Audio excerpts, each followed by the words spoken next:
ಅಂದರೆ ಗೀತಿನಲ್ಲಿ ಏನು ಉಪದೇಶ ಮಾಡಬೇಕಾಗಿತ್ತೋ ಅದನ್ನು 15ನೇ ಅಧ್ಯಾಯದ ಒಂದ್ಸಲ ಹೇಳಿ ಅದನ್ನು ಉಪಸಂಹಾರ ಮಾಡಿ, ಅಂದರೆ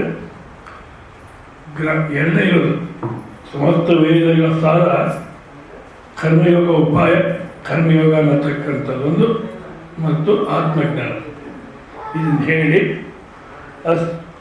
ಮತ್ತೀಗ ಶಾಸ್ತ್ರಾರ್ಥ ದಾಢ್ಯಾಯ ಸಂಕ್ಷೇಪ ಉಪಸಂಹಾರ ಕೃತ್ವ ಇದಾನಿಂ ಶಾಸ್ತ್ರ ಸಂಪ್ರದಾಯ ವಿಧಿ, ಶಾಸ್ತ್ರದಲ್ಲಿರ್ತಕ್ಕಂಥ ಸಂಪ್ರದಾಯ ಗುರು ಶಿಷ್ಯ ಸಂಪ್ರದಾಯ ಅದನ್ನು ಹೇಳಲಿಕ್ಕೋಸ್ಕರವಾಗಿ 67ನೇ ಶ್ಲೋಕ ಪ್ರಾರಂಭ ಆಗಿದೆ.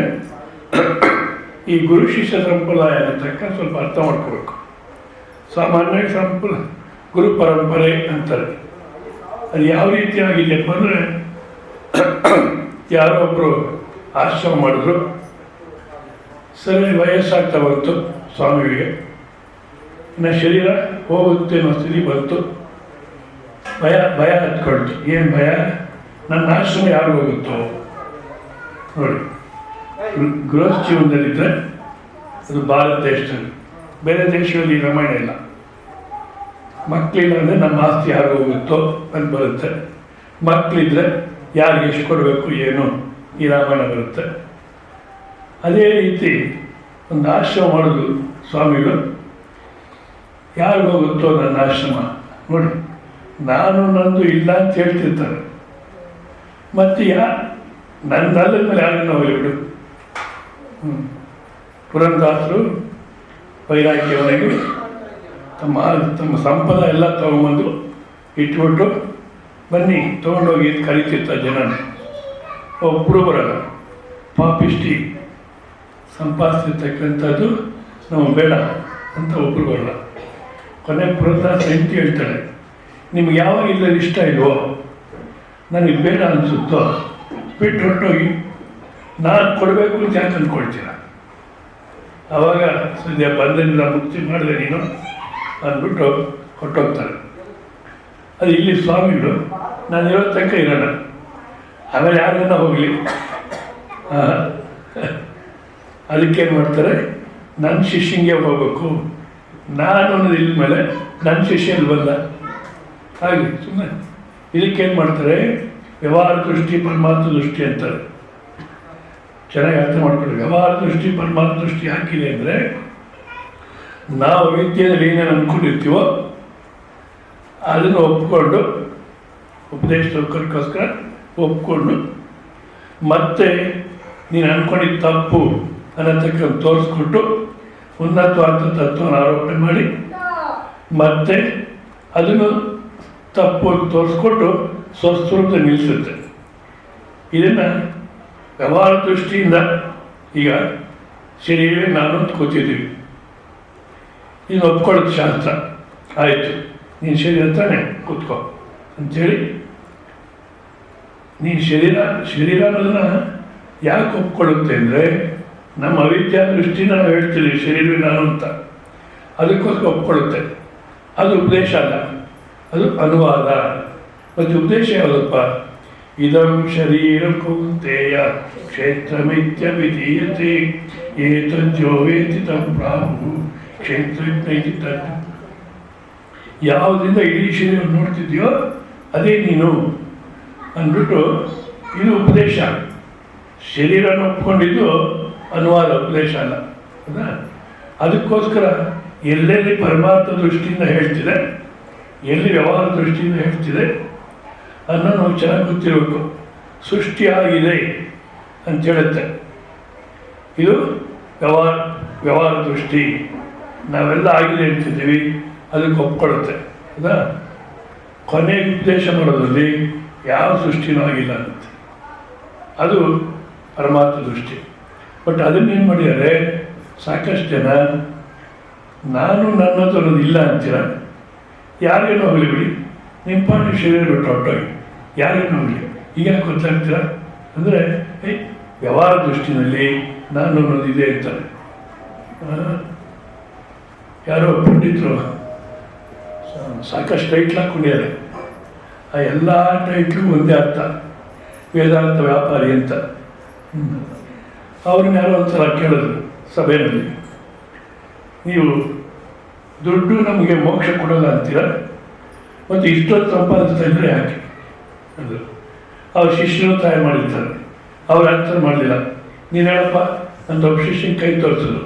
ಅವನು ವ್ಯವಹಾರ ದೃಷ್ಟಿಯಿಂದ, ಅಂದರೆ ವ್ಯವಹಾರ ದೃಷ್ಟಿನಲ್ಲಿ ದುಡ್ಡು ಸಂಪಾದಿಸ್ತಾ ಇರ್ತೀವಿ, ಪರಮಾರ್ಥ ದೃಷ್ಟಿನಲ್ಲಿ ಜನರಿಗೆ ಹೇಳ್ತಿರ್ತೀವಿ ನಿಮ್ಮಿಂದ ಯಾವುದು ಬರಲ್ಲ ನಮಗೆ ಕೊಟ್ಬಿಡಿ ಅಂತ.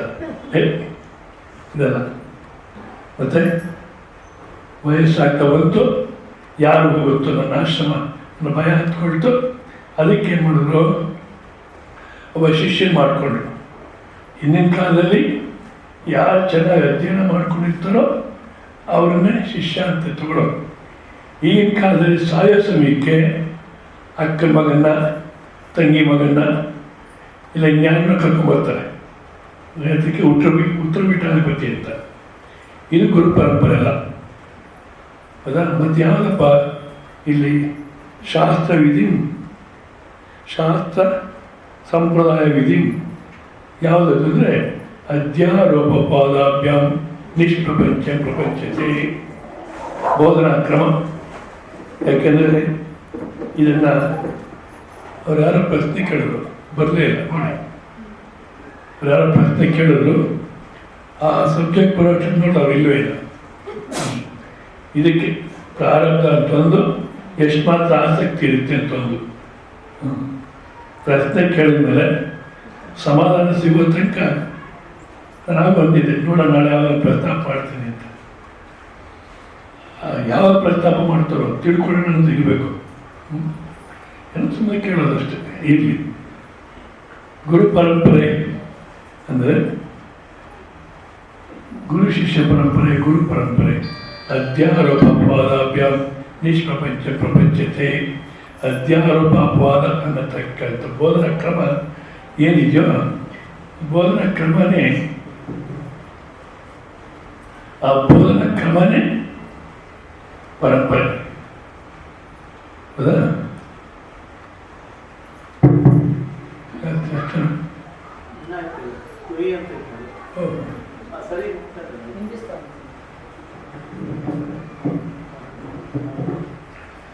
ಸೊ ಅಧ್ಯಾರೋಪಾಪವಾದ ನ್ಯಾಯ ಅನ್ನತಕ್ಕಂಥದ್ದು ಗುರು ಪರಂಪರೆ ಅನ್ನಿಸ್ಕೊಳ್ಳುತ್ತೆ.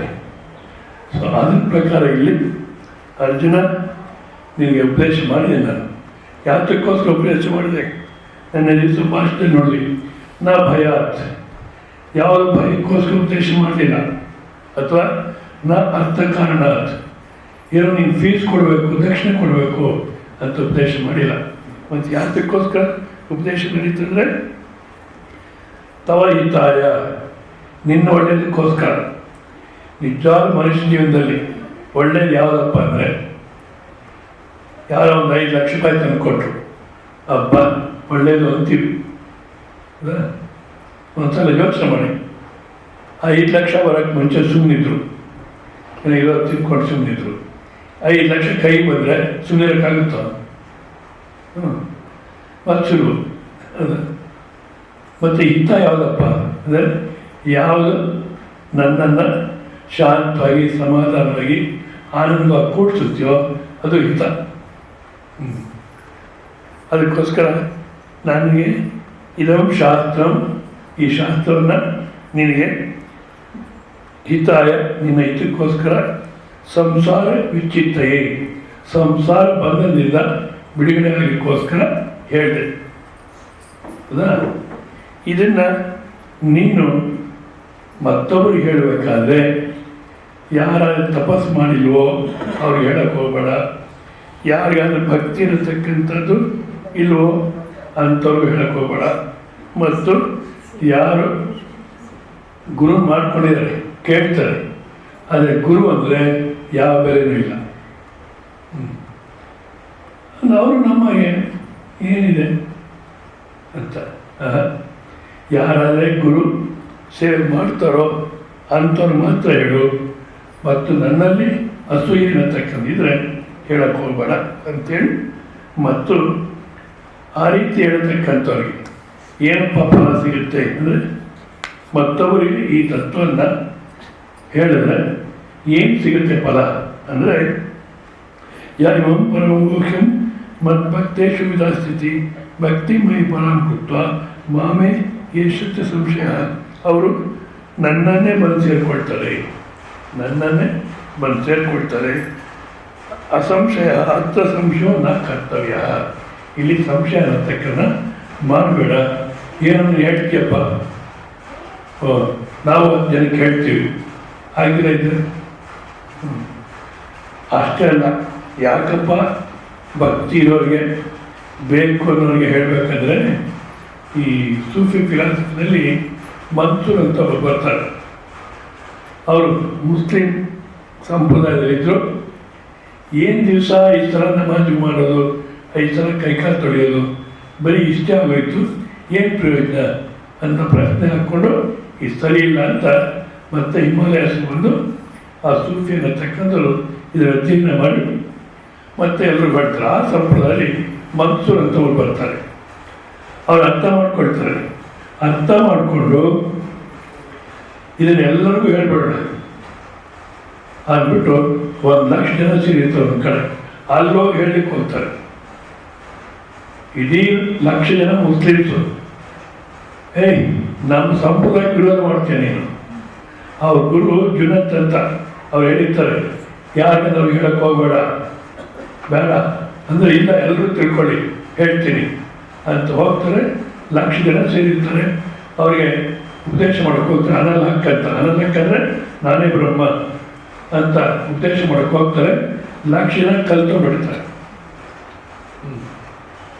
ಆದರೆ ಇವ್ರ ಮುಖದಲ್ಲಿ ಯಾವುದೇ ರೀತಿಯ ಅಂತ ದುಃಖ ವ್ಯಸನ ಕಾಡಲ್ಲ.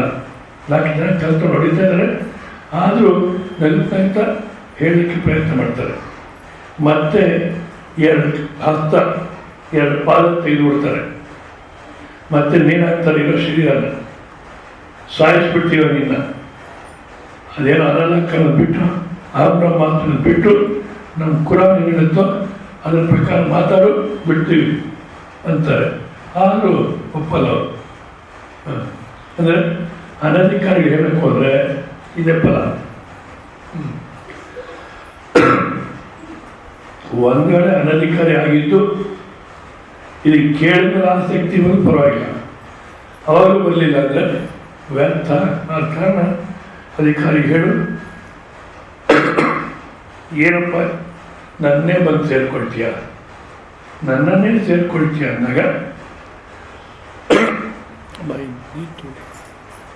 ಏನೇ ಕಂಟ್ರೋದು ಸಮಸ್ಯೆ. ಎಲ್ಲರಿಗೂ ಹೇಳ್ತಿದ್ದೆ ಗಲಾಟೆ ಮಾಡಬೇಡಿ ಅಂತೇಳಿ, ನಾನೇ ಗಲಾಟೆ ಮಾಡಿ.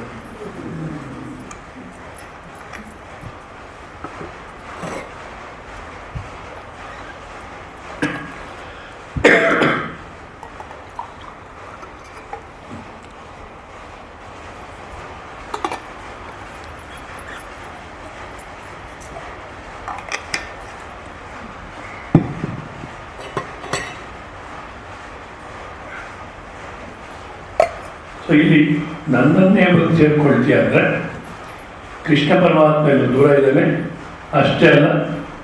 ಅದು ಯಾವ ದ್ವಾಪರ ಯುಗದಲ್ಲಿದ್ದೋ ಏನೋ, ಈಗ ನಾವು ಕಲಿಯುಗದಲ್ಲಿದ್ದೀವಿ. ಇವಾಗ ಕೃಷ್ಣ ನಾವು ಸೇರ್ಕೊಳ್ಳಾಗಿರುತ್ತೆ ಎಲ್ಲ ಸಾಧ್ಯ. ವಾಚ್ಯಾರ್ಥ ಅಕ್ಷರಾರ್ಥ ತುಂಬ ಹಾಗೆ ಅನಿಸುತ್ತೆ. ಬಟ್ ಅದರಲ್ಲಿ ಅಕ್ಷರಾರ್ಥ ಏನಪ್ಪ ಅಂದರೆ ಇದು ಆತ್ಮಜ್ಞಾನ ಅನ್ನತಕ್ಕ ಆತ್ಮನ ನಿನ್ನ ನೀನು ತಿಳ್ಕೋಬೇಕು, ನಿನ್ನ ನೀನು ಪಡೀಬೇಕು ಅಂತ ಹೇಳ್ತಾರೆ. ಆದರೆ ನನ್ನನ್ನು ನಾನು ತಿಳ್ಕೊಳ್ಳೋಕ್ಕೆ ಸಾಧ್ಯವೇ? ಈಗ ನಿಮ್ಮ ಕಣ್ಣುಗಳಿಂದ ಎಲ್ಲವನ್ನು ನೋಡ್ತೀರ, ಯಾವ್ದು ಬೇಕಾದರೂ ನೋಡ್ತೀರ. ನಿಮ್ಮ ಕಣ್ಣನ್ನು ನೀವು ಒಂದ್ಸಲ ನೋಡಿ, ಇಲ್ಲ ಪ್ರಯತ್ನ ಮಾಡಿ. ಹೋಗಿ ಇಲ್ಲಿ ಬೇಡ, ಮನೆಗೆ ಹೋಗಿ ಎಡಗಣ್ಣನ ಬಲಗಣ್ಣಿಂದ ನೋಡ್ಕೊಳ್ಳಿ, ಬಲಗಣ್ಣನ ಎಡಗಣ್ಣಿಂದ ನೋಡ್ಕೊಳ್ಳಿ. ಆದರೆ ಆದರೆ ಕಣ್ಣಿದೆಯೋ ಇಲ್ಲ, ಮತ್ತು ನೀವು ನೋಡ್ಕೊಳ್ಳೋಕ್ಕೆ ಆಗಲ್ಲ. ಯಾವ ರೀತಿ ನಮ್ಮ ಕಣ್ಣನ್ನು ನಾವು ನೋಡ್ಕೊಳ್ಳೋಕ್ಕಾಗಲ್ಲೋ ಅದೇ ರೀತಿ ನಮ್ಮ ಸ್ವರೂಪವನ್ನು ನಾವು ನೋಡ್ಕೊಳ್ಳೋಕ್ಕೆ ಸಾಧ್ಯವಿಲ್ಲ. ಹೌದಾ? ಮತ್ತು ಯಾವ ರೀತಿ ನಾವು ಅದನ್ನು ಅರ್ಥ ಮಾಡ್ಕೊಳ್ಳೋದು. ನಾನು ದಿವಸ ಯಾರು ಪ್ರಶ್ನೆ ಮಾಡೋದು ಬಂದರು. ಇವಾಗ ನಾನು ಹೇಳಿದೆ ನಾವು ಬಂದೇ ಇಲ್ಲ ಅವರು ಅಂತ, ಬಂದಿದ್ದಾರೆ ಕೇಳಿ. ಈಗ ಇದು ಆತ್ಮ ನೋಡ್ಕೊಂತ ತೋರಿಸ್ಲಿಕ್ಕಾಗಲ್ಲ. ಆ ಥರ ತೋರಿಸ್ಲಿಕ್ಕಾಗಿದ್ದರೆ ಈ 43 ದಿವಸ ಕಾರ್ಯಕ್ರಮ ಇಷ್ಟೆಲ್ಲ ಬೇಕಿರಲಿಲ್ಲ. ಒಂದು ಟೆಂಟ್ ಹಾಕ್ಬಿಟ್ಟು 5,000 ರೂಪಾಯಿ ಟಿಕೆಟನ್ನು, ಅಥವಾ 5 ರೂಪಾಯಿನ ಬೆಲೆ ಇರಲ್ಲ, ಒಂದು 1,000 ರೂಪಾಯಿ ಟಿಕೆಟ್ ಅಂದಿದ್ರೆ ಎಲ್ಲ ಬಂದು ಆತ್ಮ ದರ್ಶನ ಮಾಡ್ಕೊಂಡು ಹೊರಟೋಗೋರು. ಆ ರೀತಿಯೂ ಸಾಧ್ಯವಿಲ್ಲ. ಮತ್ತು ಯಾವ ರೀತಿಯಪ್ಪ ಇದನ್ನು ಅರ್ಥ ಮಾಡ್ಕೋಬೇಕು ಅಂದರೆ, ಇದು ಮಹಾಭಾರತದ ಪ್ರಸಂಗ ಬರುತ್ತಂತೆ. ಕುರುಕ್ಷೇತ್ರ ಯುದ್ಧ ನಡೆಯುತ್ತೆ. ಆ ದುರ್ಯೋಧನ ವಿಪರೀತ ಏಕೆ ಬೀಳುತ್ತೆ, ಆ ಮೈನಲ್ಲಿ ನೋವು ಉರಿ ಎಲ್ಲ ತಡೆಯೋಕ್ಕಾಗಲ್ಲ. ಹೋಗಿ ನೀರಲ್ಲಿ ಬಚ್ಚಿಟ್ಕೊಳ್ಳೋಣ, ಸ್ವಲ್ಪ ಚೆನ್ನಾಗಿರುತ್ತೆ ಅಂತ ಪ್ರಯತ್ನ ಮಾಡ್ತಾನೆ. ಆ ನೀರಲ್ಲಿ ಬಚ್ಚಿಟ್ಕೊಳ್ಳೋಕೆ ಹೋದರೆ ಅಲ್ಲಿ ಒಬ್ಬ ಬೆಸ್ತೋನು ಇರ್ತಾನೆ. ಆ ಬೆಸ್ತೋನ್ಗೆ ಹೇಳ್ತಾರೆ, ಏಯ್ ನಾನಿಲ್ಲಿ ಬಚ್ಚಿಟ್ಕೊಂಡಿರ್ತೀನಿ, ಪಾಂಡವರು ಬಂದಾಗ ಇಲ್ಲಿದ್ದಾನೆ ದುರ್ಯೋಧನ ಅಂತ ಹೇಳಿದ್ಯೋ ನಿನ್ನ ಪ್ರಾಣ ತೆಗೆದುಬಿಡ್ತೀನಿ ಅಂತ. ಇಲ್ಲಪ್ಪ ನಿಮ್ಮ ಸುದ್ದಿಗೆ ಬರಲ್ಲ ಅಂತಾನೆ ದುರ್ಯೋಧನ ಹೋಗಿ ಬಚ್ಚಿಟ್ಕೊಳ್ತಾರಂತೆ. ಪಾಂಡವರು ಬಂದರೆ ಈ ಬೆಸ್ತೋನ್ಗೆ ಪಾಂಡವರಂದ್ರೆ ಇಷ್ಟ. ಇವಾಗ ದುರ್ಯೋಧನ ಇಲ್ಲಿದ್ದಾನೆ ಅಂತ ಹೇಳಬೇಕು. ಇಲ್ಲಿದ್ದಾನೆ ಅಂತ ಹೇಳಿದ್ರೆ ಅವನಿಗೆ ಕೇಳಿಸಿದ್ರೆ ಬಂದು ಪ್ರಾಣ ತೆಗೆದುಬಿಡ್ತಾನೆ. ಹೋಗಿ ನಾನು ಆ ಸುದ್ದಿಗೆ ಹೋಗೋದು ಬೇಡ, ಸುಮ್ಮನಿರೋಣ ಅಂದರೆ ಇಲ್ಲ, ಪಾಂಡವರಿಗೆ ಸಹಾಯ ಮಾಡಬೇಕು ಅನ್ನೋ ಅನಿಸುತ್ತೆ. ಅದಕ್ಕೇನು ಮಾಡ್ತಾನೆ ದುರ್ಯೋಧನ, ನಂಗೆ ಗೊತ್ತಿಲ್ಲ ನಂಗೆ ಗೊತ್ತಿಲ್ಲ ನಂಗೆ ಗೊತ್ತಿಲ್ಲ ಅಂತಾನೆ. ಜೋರಾಗಿ ಗೊತ್ತಿಲ್ಲ ಗೊತ್ತಿಲ್ಲ ಅಂತಾನೆ. ಮತ್ತೆ ಇಲ್ಲಿದ್ದಾನೆ ಅಂತ ತೋರಿಸ್ತೇನೆ. ಅದೇ ರೀತಿ ಶಾಸ್ತ್ರ ಯಾಕಪ್ಪ ಉಪದೇಶ ಮಾಡುತ್ತೆ ನಮಗೆಂದರೆ, ಇವಾಗ ಸಾಮಾನ್ಯ ಶಾಸ್ತ್ರದಲ್ಲಿ ಶರೀರದಲ್ಲೇ ತಗೊಳ್ತಾರೆ. ಆದರೆ ಮೊದಲು ಹೊರಗಿಂದ ಬಿಡಿಸ್ಕೋಬೇಕು ನಾವು. ನನ್ನವರು, ನನ್ನದು. ಅಪ್ಪ ಇದು ಯಾವುದು ನೀನಲ್ಲ, ಯಾವುದು ನೀನಲ್ಲ. ಚೆನ್ನಾಗಿ ನೋಡು. ನನ್ನವ್ರು ಏನನ್ನ ಹೆಚ್ಚು ಕಮ್ಮಿ ಆದರೆ ನನಗೆ ಆಯಿತು ಅಂತ ಒತ್ತಾಡ್ತೀವಿ. ಹೌದಾ? ಈಗ ಅನಾರೋಗ್ಯ ಆಯಿತು ಮನೆಗೆ ಯಾರು ಔಷಧಿ ಕೊಡಿಸ್ಬಾರ್ದು ಅಂತಲ್ಲ, ಆದರೆ ನನಗೆ ಕಾಯಿಲೆ ಬಂದ್ಬಿಟ್ಟಿದೆ ಅನ್ನೋ ಅಷ್ಟು ಒತ್ತಾಡ್ತಾರೆ. ಯಾಕಪ್ಪ ಅಂದರೆ ನನ್ನವರು ಯಾರಿದ್ದಾರೋ ಅದೇ ನಾನಾಗ್ಬಿಡ್ತೀನಿ, ನನ್ನದು ಅನ್ನೋ ವಸ್ತು ನಾನಾಗ್ಬಿಟ್ಟಿರ್ತೀನಿ. ಇಲ್ಲಿ ಸ್ವಲ್ಪ ವಿವೇಕ ಮಾಡೋದು ಗೊತ್ತಾಗುತ್ತೆ. ಹೌದಾ? ಆದರೆ ಶರೀರಕ್ಕೆ ಬಂದಾಗ ಇದೇ ನಾನು ಅನಿಸುತ್ತೆ. ಕೆಲವು ಸಲ ನಂದು ಅಂತೀವಿ, ಕೆಲವು ಸಲ ನಾನು ಅಂತೀವಿ. ಈ ಶರೀರ ಏನು ರಾಮಾಯಣ ಮಾಡುತ್ತೋ ಸುಮ್ಮನಿರೋದೆಲ್ಲ ಇದೆ. ಮತ್ತೆ ನನ್ನ ಶರೀರ ಅಂತೀವಿ. ಎಷ್ಟು ಮೋಸ ನೋಡಿ. ಈಗ ಕೆಂಪಲ್ಬೇಕು ಅಂತ ಕೇಳಿದ್ರು ಸ್ವಾಮಿಗಳು, ಮತ್ತಿದ್ರ ಮೇಲೆ ಮೋಹ ನನ್ನ ಶರೀರ ಅಂತ ಏನು ಅರ್ಥ ಇದೆ. ಶುದ್ಧ ಮೂರ್ತ ಅಂದಾಗ ಈ ಶರೀರ ಅನ್ನತಕ್ಕಂಥ ನಾನು, ಅವರು ಶಾಸ್ತ್ರ ಹೇಳುತ್ತೆ ನೇತಿ ನೀನು ಶರೀರವಲ್ಲ. ಮತ್ತು ಶರೀರ ಅಲ್ಲ ಅಂದರೆ ಇನ್ಯಾವುದು, ಮನಸ್ಸೇ ನಾನು ಅಲ್ಲ, ಅದು ನೀನಲ್ಲ. ಬುದ್ಧಿನೇ ನಾನು, ಅದು ನೀನಲ್ಲ. ಈ ಅಹಂಕಾರ, ನಾನು ನಾನು ಅನ್ನೋದಕ್ಕೆ ಅಹಂಕಾರ ಇದೆಯಲ್ಲ, ಇದೇ ನಾನು ಅಂದರೆ ಅಲ್ಲ. ಅಹಂಕಾರ ತನಕ ಅಲ್ಲ ಅಲ್ಲ ಅಂತ ಹೇಳಾಕ್ಬಿಡುತ್ತೆ.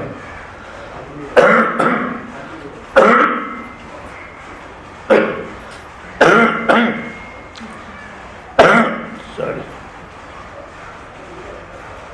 ಅಹಂಕಾರ ತಕ್ಕ ನಾನು ನಾನು ಅನ್ನೋದು ಅಲ್ಲ ಅಂತ ಹೇಳಾಕಿ ಮತ್ತಿನ್ಯಾವುದು ಉಳಿಯುತ್ತೆ?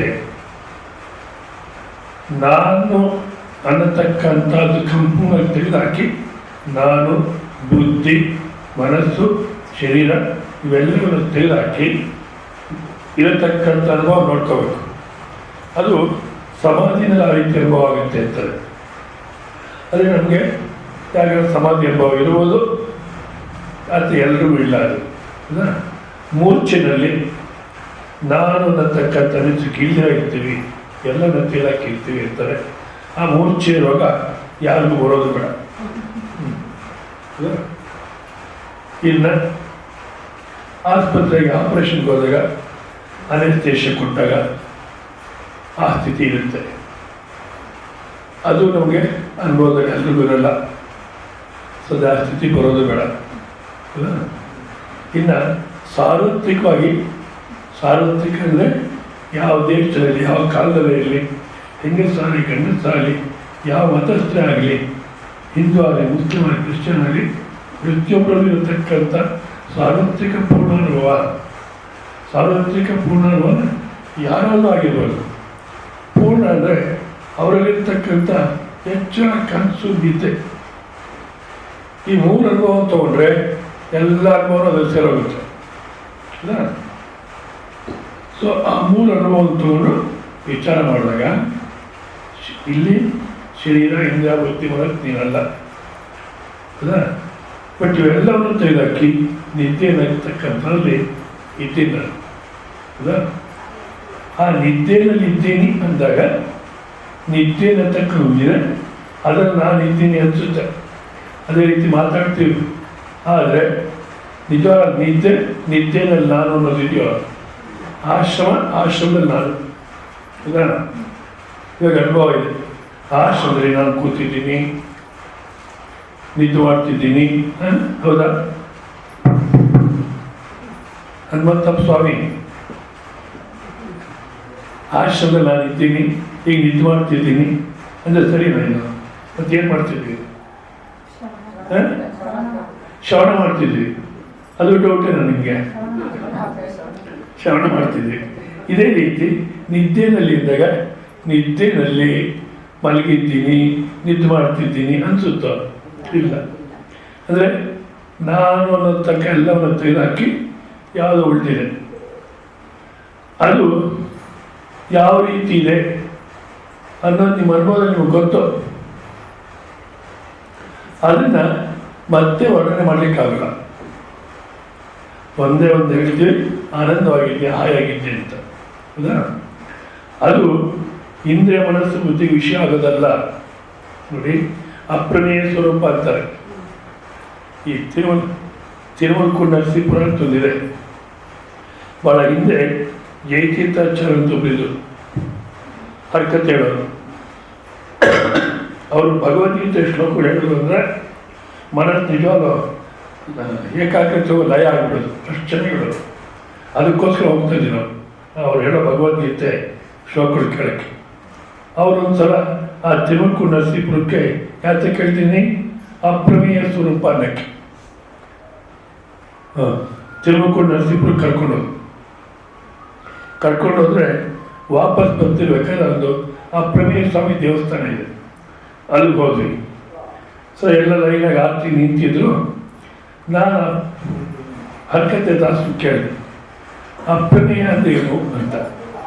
ಈ ಜನಗಳು ನಮಗೆ ಗೊತ್ತಿಲ್ಲ, ಏನು ಹೇಳ್ತಾರೋ ಕೇಳೋಣ, ನಿಜವಾಗ್ಲೂ ಇಲ್ಲ. ಅದು ಈ ಭಾರತ ದೇಶದಲ್ಲಿ ಯಾಕೆ ಈ ಥರ ಆಯ್ತು ಏನು, ದೇವಸ್ಥಾನಕ್ಕೂ ಒಡೋಡ ಅಂತಿರ್ತಾರೆ, ಇಲ್ಲಿ ಆರ್ತಿ ನಡೀತಿದ್ದು ಮಾತಾಡ್ತಿರ್ತಾರೆ, ಶಾಂತವಾಗಿ ಸೌಮ್ಯವಾಗಿರೋದೇ ಇಲ್ಲ. ಅಪ್ರಮೇಯ ಸ್ವಾಮಿ ಏನು ಅಂದರೆ ಅವರು ದಾಸ ಹೇಳೋಕ್ಕೆ ಮುಂಚೆ ಜನಗಳೆಲ್ಲ ಕೂಗ್ತಾರೆ, ಅಯ್ಯಯ್ಯ ಎಲ್ಲದಕ್ಕೂ ಪ್ರಶ್ನೆ ಮಾಡ್ತೀರ ನೀವು, ಅದು ಸಾಹಸನ ಅಂದರೆ ಅದೊಂದು ಅದನ್ನು ಕೇಳಬೇಕೇನು, ಎಲ್ಲದಕ್ಕೂ ಪ್ರಶ್ನೆ ಮಾಡ್ತೀರ ಅಂದರು. ಸರಿ, ನೀವತ್ತೇನು ಆಗೋಲ್ಲ ಅಂತ ಸುಮ್ಮನೆ ಆಗ್ಬಿಟ್ಟೆ. ಆಮೇಲೆ ಚಿನ್ಮಯನಂದರು ಪ್ರವಚನದಲ್ಲಿ ಸ್ಪಷ್ಟ ಮಾಡೋದು ಅಪ್ರಮೇಯದೇನು ಅಂತ. ನೋಡಿ, ಇದನ್ನು ನಾವು ನೋಡ್ತಾ ಇದ್ದೀವಿ ಅಂದರೆ ಕಣ್ಣನ್ನು ಉಪಯೋಗಿಸಿದಂಥ ನಾಡು ನೋಡೋನು ಪ್ರಮಾತೃ, ಪ್ರಮಾಣ ಉಪಯೋಗಿಸಿದಾಗ ಪ್ರಮಾತೃ. ಹೌದಾ? ಕಣ್ಣು ಪ್ರಮಾಣ, ಇದು ಪ್ರಮೇಯ. ಪ್ರಮಾಣಕ್ಕೆ ವಿಷಯವಾಗಿರ್ತಕ್ಕ ಪ್ರಮೇಯ, ಪ್ರಮೇಯದ ಜ್ಞಾನ ಕೊಡ್ತಕ್ಕಂಥ ಪ್ರಮಾಣ, ಪ್ರಮಾಣವನ್ನು ಕೊಡ್ತಕ್ಕಂಥ ಪ್ರಮಾತೃ. ಹೌದಾ? ಇದರಲ್ಲಿ ಮೊದಲು ಯಾವುದಿರುತ್ತೆ? ಮೊದಲು ಪ್ರಮೇಯ ಇರುತ್ತೆ ಅಂತ ಹೇಳೋಣ ಅಂದರೆ ಪ್ರಮಾಣಕ್ಕೆ ವಿಷಯವಾದರೆ ಪ್ರಮೇಯ ಅನಿಸ್ಕೊಳ್ಳೋದು. ಮೊದಲು ಪ್ರಮಾತೃ ಇರುತ್ತೆ ಅಂದರೆ, ಪ್ರಮಾಣ ಇರುತ್ತೆ ಅಂದರೆ ಪ್ರಮೇಯ ಜ್ಞಾನ ಕೊಟ್ಟ ಮೇಲೆ ವಿಷಯೀಕರಿಸಿದ ಮೇಲೆ ಅದು ಪ್ರಮಾಣ ಅನ್ನಿಸ್ಕೊಡುತ್ತೆ.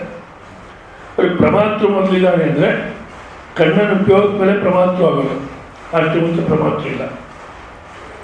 ಮತ್ತು ಇವಾಗ ಯಾವ್ದು ಫಸ್ಟು ಹೇಳೋಕ್ಕಾಗಲ್ಲ. ಈ ಮೂರು ಇಲ್ಲ ಅಂತೀನಿ ನಾನು. ಹೇಗೆ ಹೇಳ್ತೀವಿ, ನಮ್ಮ ಅನುಭವದಲ್ಲಿದೆ ಅಂತೀವಿ. ಅಂದರೆ ತ್ರಿಪುಟಿ, ಪ್ರಮಾತೃ, ಪ್ರಮಾಣ, ಪ್ರಮೇಯ, ಈ ಮೂರಿನ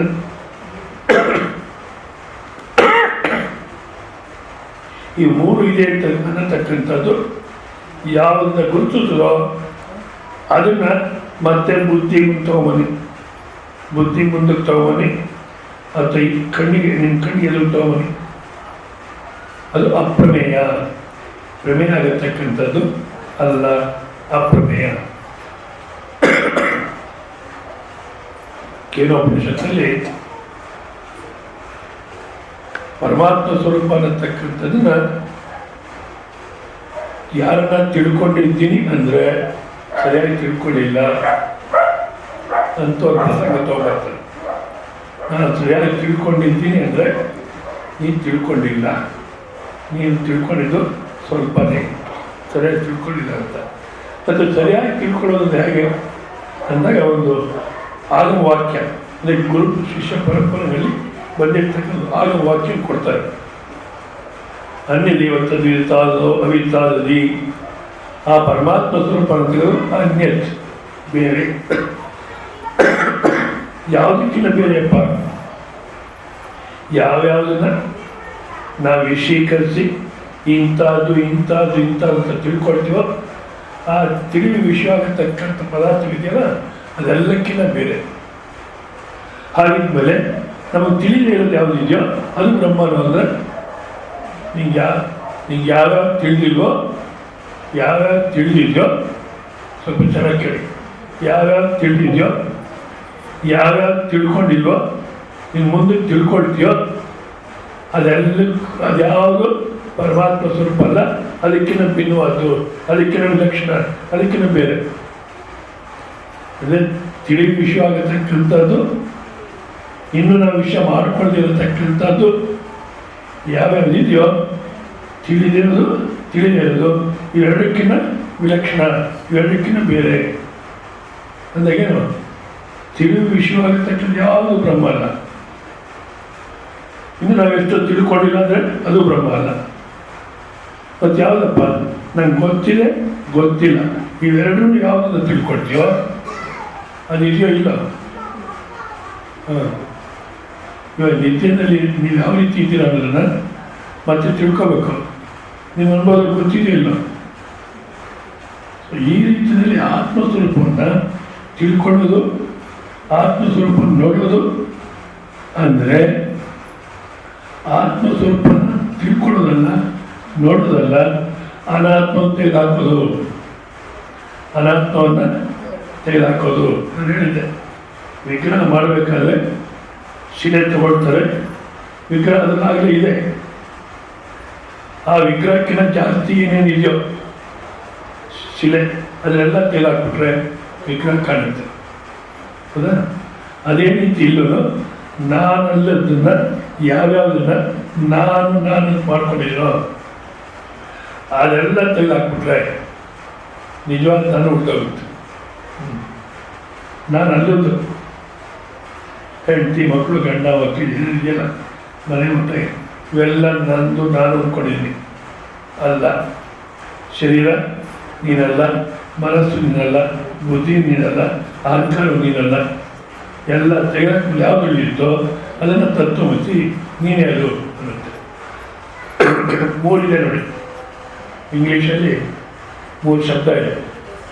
ನೋನ್ ಗೊತ್ತಿರೋದು, ಅನ್ನೋನ್ ಗೊತ್ತಿಲ್ಲದಿರೋದು,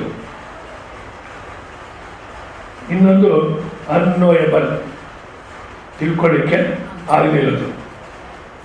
ಅರ್ಥ ಆಗುತ್ತೆ? ನೋನ್ ಅಂದರೆ ಗೊತ್ತಿರೋದು, ಅನ್ನೋನ್ ಗೊತ್ತಿಲ್ಲದೆ ಇರೋದು. ಇನ್ನೊಂದು ಅನ್ನೋಯಬಲ್ ತಿಳ್ಕೊಳ್ಳಿಕ್ಕೆ ಆಗದೇ ಇರೋದು. ಈಗ ಯಾವ್ಯಾವ ಗೊತ್ತಿದೆಯೋ ಅದ್ರ ಬಗ್ಗೆ ಏನು ಸಮಸ್ಯೆ ಇಲ್ಲ. ಯಾವ್ಯಾವ ಗೊತ್ತಿಲ್ವೋ ಅದು ಮತ್ತೆ ನಾವು ತಿಳ್ಕೊಬೋದು. ಇವಾಗ ಅಂಗಾರ ಗ್ರಹ ಏನು ಅಂತ ಗೊತ್ತಿಲ್ಲ ನಮಗೆ. ಮೊದಲು ಚಂದ್ರಗ್ರಹ ಅಂದರೆ ಏನು ಅಂತ ಗೊತ್ತಿರಲಿಲ್ಲ. ಸರಿ, ಅಲ್ಲೂ ಮರಳಿದೆ ಕಲ್ಲಿದೆ ಅಂತೆಲ್ಲ ಹೇಳಿದ್ರು. ಇದೇನೋ ಅಲ್ಲೂ ಒಂದು ಹೋಟ್ಲ್ ಕಟ್ತಾರಂತೆ ಚಂದ್ರಗ್ರಹದಲ್ಲೂ. ಇನ್ನು ಅಷ್ಟೇ ಏನು ಮಾಡ್ತಾರೆ, ಎಲ್ಲಿ ಹೋದ್ರು ಅಷ್ಟೇ ಹೋಟ್ಲ್ ಕಟ್ತಾರಂತೆ. ಅದಕ್ಕೆ ಖಾಲಿ ಸಾಕಷ್ಟು ಜನ ರಿಸರ್ವ್ ಮಾಡಿಸ್ಕೊಂಡಿದ್ದಾರೆ. ಇಲ್ಲಿ ನಾಳೆ ಅಂಗಾರಗ್ರಹಕ್ಕೆ ಕೂಡ ನಾವು ಹಾಗೆ ಮಾಡ್ತಾರೆ. ಇವಾಗ ಹಾಗೆ ಹೋಗ್ತಾ ಇದ್ದಾರೆ, ಅಂಗಾರಗ್ರಹಕ್ಕೂ ಹಾಗೆ ಮಾಡ್ತಾರೆ. ಆದರೆ ನಾವು ಇವತ್ತಿನ ದಿವಸ ಯಾವ್ಯಾವ ತಿಳುವಳಿಕೆ ಬಂದಿಲ್ವೋ ಅದು ನಾಳೆ ಮತ್ತೆ ನೋವಾಗ್ಬೋದು ತಿಳಿಯೋದು.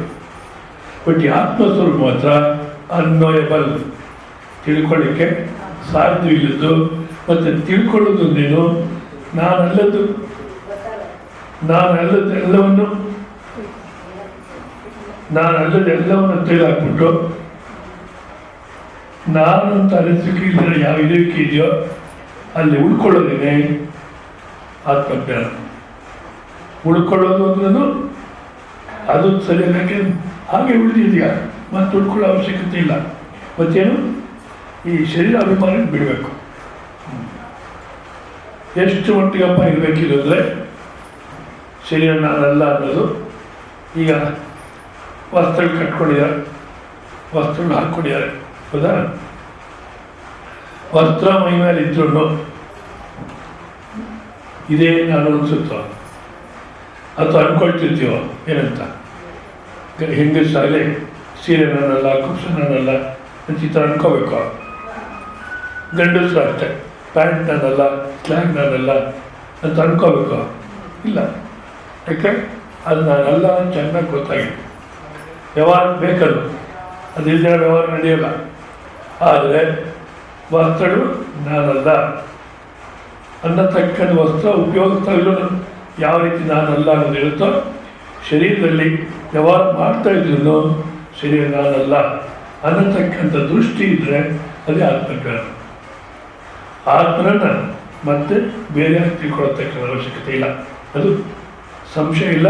ನನ್ನನ್ನೇ ತಿಳ್ಕೊಳ್ತೀಯ ಅಂದರೆ ನಿನ್ನ ಸ್ವಸ್ವರೂಪದಲ್ಲಿ ಉಳಿತೀಯಾ ಅಂತ ಹೇಳ್ತಾರೆ. ಮತ್ತು ಮುಂದಿನ ಶ್ಲೋಕವನ್ನು ನೋಡಿ.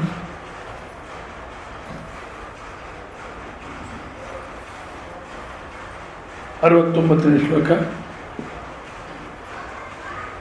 ಶ್ರೀ ಭಗವಾನುವಾಚ ನ ಚ ತಸ್ಮಾನ್ ಮನುಷ್ಯೇಷು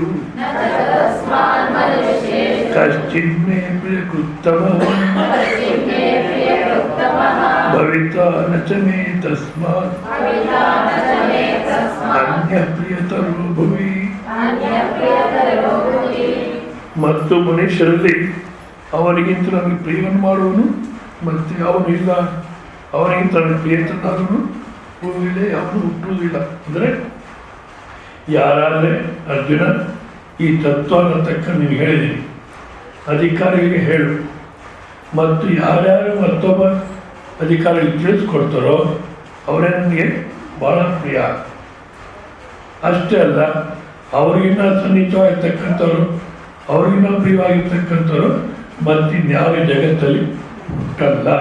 ಅದೇನಪ್ಪ,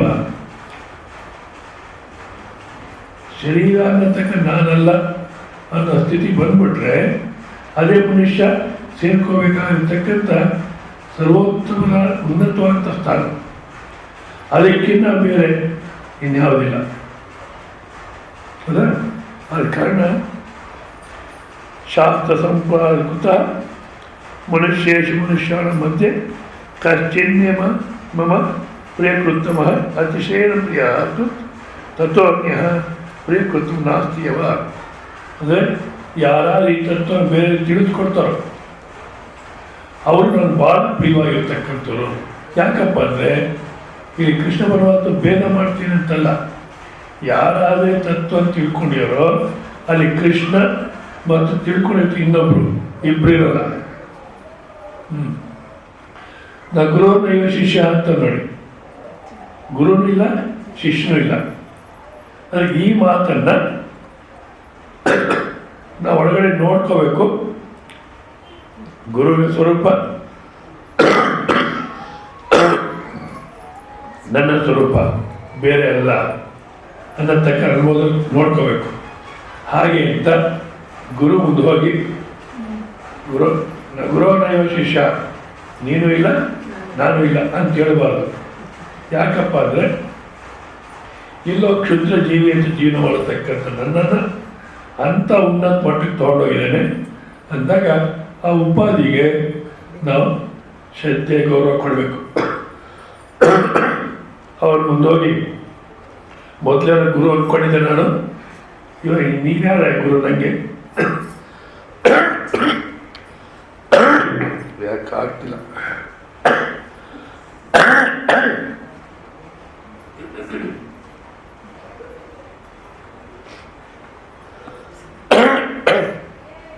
ಸಾರಿ.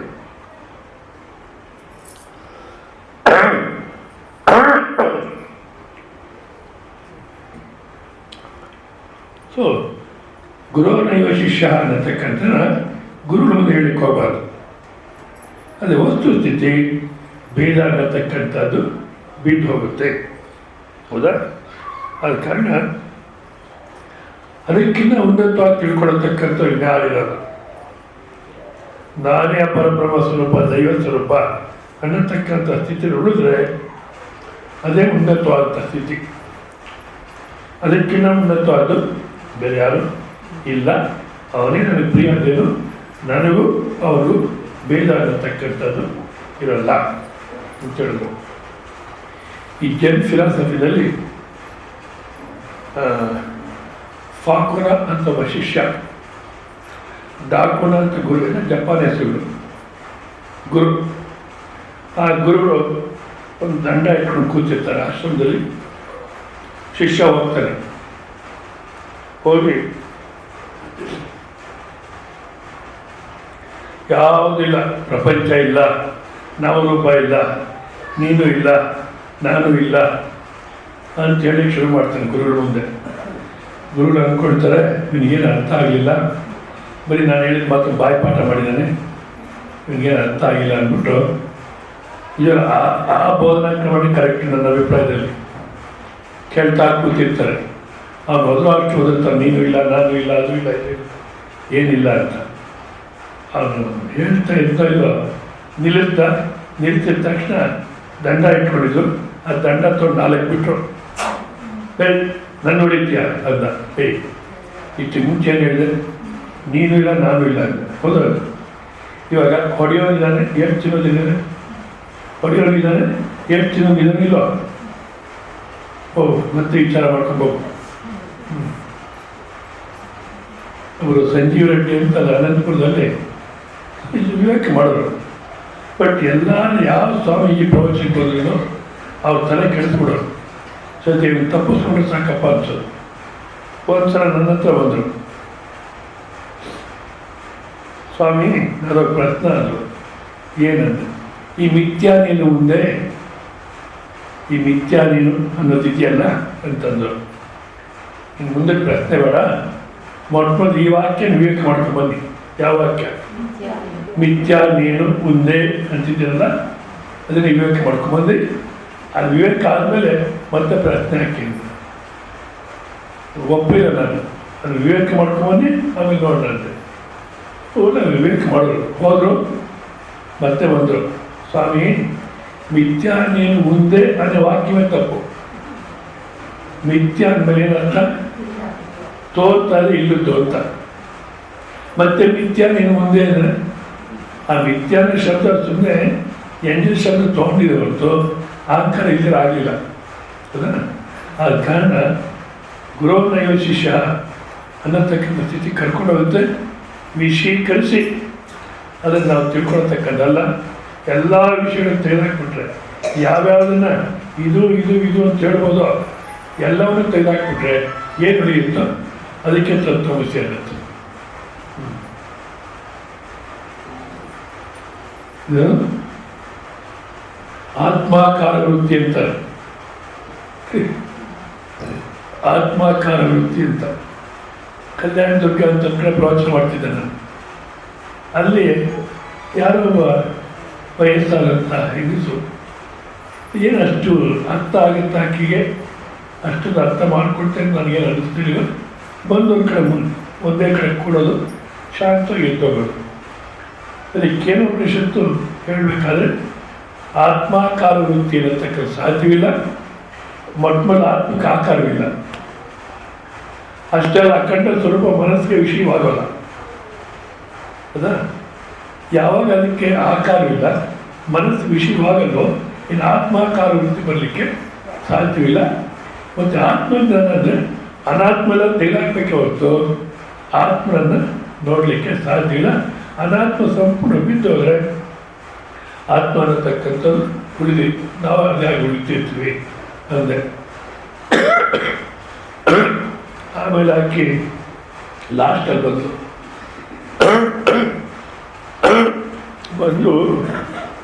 ಯಾರೋ ಸ್ವಾಮಿ ಹೇಳಿದ್ರು ಆತ್ಮಾಕಾರ ವೃತ್ತಿ ಅನ್ನತಕ್ಕಂಥದ್ದು.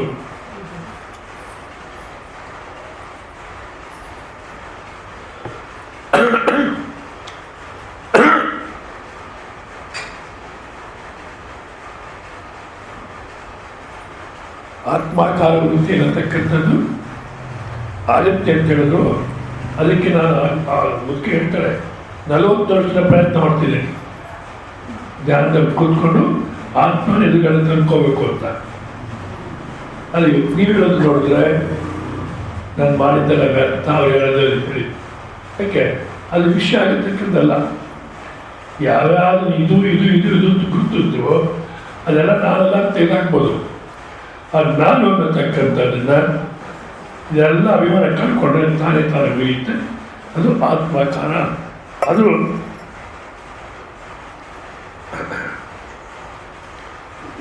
ಸಂಪ್ರದಾಯಸ್ಥ ಕರ್ತೃಫಲಂ ಅಂದರೆ ನನ್ನನ್ನೇ ಸೇರಿಕೊಳ್ತೀಯ ಅನ್ನತಕ್ಕ ಸಂಪ್ರದಾಯದ ಫಲ. ಮತ್ತು ಯಾರಾದ ಆ ರೀತಿ ಉಪದೇಶ ಅನ್ನತಕ್ಕಂಥನ್ನ ಮಾಡ್ತಾರೋ ಅವನೇ ನನಗೆ ಭಾಳ ಪ್ರಿಯ. ಯಾಕೆಂದರೆ ಅವನಿಗಿನ ಉನ್ನತವಾಗಿರತಕ್ಕಂಥ ಇನ್ಯಾರು ಜಗತ್ತಲ್ಲಿ ಹುಟ್ಟಲಿಕ್ಕೆ ಸಾಧ್ಯವಿಲ್ಲ. ತನ್ನ ಸ್ವಸ್ವರೂಪ ತಿಳ್ಕೊಳ್ಳತಕ್ಕಂಥದ್ದೇ ಉನ್ನತವಾದ ಜ್ಞಾನ. ಅದಕ್ಕಿಂತ ಜ್ಞಾನ ತುದಿಯದು, ಅದಕ್ಕಿಂತ ಮುಂದಕ್ಕೆ ಜ್ಞಾನ ಇಲ್ಲ. ಅದಕ್ಕೆ ಅವನೇ ನನಗೆ ಭಾಳ ಪ್ರಿಯ ಅಂತ ಹೇಳ್ತಾರೆ. ಮುಂದಿನ ಶ್ಲೋಕವನ್ನು ನಾವು ಮತ್ತೆ ಇನ್ನೊಂದು ಕ್ಲಾಸಲ್ಲಿ ತಗೊಳ್ಳೋಣ.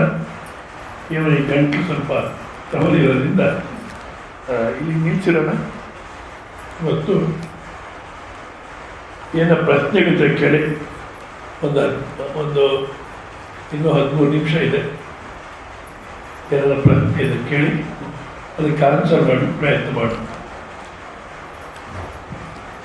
ಇಲ್ಲ ಪ್ರಶ್ನೆ ಇದ್ದರೆ ಕೇಳಿ, ಇಲ್ಲ ಪ್ರಶ್ನೆ ಸೃಷ್ಟಿ ಮಾಡ್ಕೊಳಕ್ಕೆ ಹೋಗಬೇಡಿ.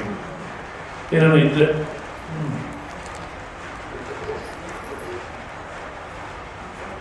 ಏನಿಲ್ಲ. ಯಾವುದೋ ಒಂದು ಕನ್ನಡ ಪಿಕ್ಚರಲ್ಲಿ ಆ ಸಿನಿಮಾದಲ್ಲಿ ಬರುತ್ತೆ, ಎಲ್ಲ ಯಾತ್ರೆ ಹೋಗ್ತಾರೆ ಗಂಡ ಹೆಂಡತಿ ಒಂದು ಮಗು. ಹೊಸಪೇಟೆಯಲ್ಲೆಲ್ಲ ಹೋಗಿರ್ತಾರೆ. ಅವನ್ನೆಲ್ಲ ತೋರಿಸ್ಕೊಂಡು ಬರ್ತಾರೆ, ಎಲ್ಲ ಗೈಡ್ ವಿವರಣೆ ಮಾಡಿಕೊಂಡು. ಲಾಸ್ಟಲ್ಲಿ ಏನೋ ಪ್ರಶ್ನೆ ಇದ್ದರೆ ಕೇಳಿ ಅಂತಾರೆ. ಇದೇ ಥರ ಈಗ ನೀವು ಕೇಳಿದ್ರಿ ಅಂತಾರೆ ಗಂಡ ಹೆಂಡತಿಗೂ. ಕೊನೆಗೆ ಆಕೆನೇ ಕೇಳ್ತಾಳೆ, ಈ ಊರಲ್ಲಿ ಯಾವ ಹೋಟ್ಲು ಊಟ ಚೆನ್ನಾಗಿರುತ್ತೆ, ಯಾವ ಹೋಟ್ಲಲ್ಲಿ ಊಟ ಚೆನ್ನಾಗಿರುತ್ತೆ ಅಂತ. ಇನ್ನೇನು ಪ್ರಶ್ನೆ ಇಲ್ಲ ಅವರು. ಯಾಕೆಂದರೆ ಪ್ರಶ್ನೆ ಬರಬೇಕಾದ್ರೆ ಒಂದು ಏನು ಅರ್ಥ ಆಗಲಿಲ್ಲ ಅಂದರೆ ಪ್ರಶ್ನೆ ಇರೋಲ್ಲ, ಏನು ಅರ್ಥ ಆಗೇ ಇಲ್ಲ ಅಂದರೆ ಪ್ರಶ್ನೆ ಇರೋಲ್ಲ. ಇಲ್ಲ ಎಲ್ಲವೂ ಚೆನ್ನಾಗಿ ಅರ್ಥ ಆಗಿದೆ ಅಂದಾಗ ಪ್ರಶ್ನೆ ಇರಲ್ಲ. ಅಲ್ಲ ಈಗ ಪ್ರಶ್ನೆಗಳಿಲ್ಲ ಅಂದರೆ ಚೆನ್ನಾಗಿ ಅರ್ಥ ಮಾಡ್ಕೊಂಡಿದ್ದೀರ, ಸಂತೋಷ. ಸೊ ಒಂದು 10 ನಿಮಿಷ ಬೇಕಾದರೆ ಏನೋ ಭಜನೆನ ನಾನು ಮಾಡಿ ಆಮೇಲೆ ಕ್ಲೋಸ್ ಮಾಡಿ ಬನ್ನಿ.